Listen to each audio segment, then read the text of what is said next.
So ngayon, ang gagawin natin is magba-vacuum tayo sa ilalim. So ipapakita natin kung paano tayo magba-vacuum. First, of course, kailangan mo muna isaksak yung vacuum na yon dun sa vacuum head na yon. And then make sure na meron kang vacuum inlet. Ayun, may adapter na kami ron.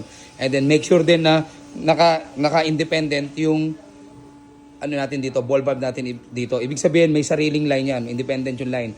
Ngayon, para mas sigurado na hindi magkakahangin yung vacuum line, you have to make sure na ito, nilulubog mo siya dahan-dahan.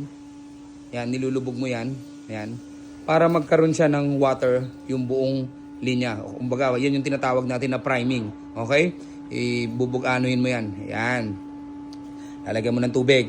Yan. Pag may lumalabas na tubig na yun, dahan-dahan mo na siyang ilagay dun sa higop na vacuum. Okay? And make sure na nakabukas yung ball valve niyan.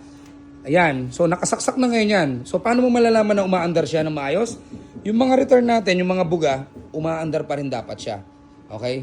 Yun yung natin, yun yung pruweba or yun yung natin na umaandar at nagwo-work yung vacuum. Yan, lakas ng return natin eh. So, ibig sabihin, nagwo-work ng maayos yung vacuum natin. Okay?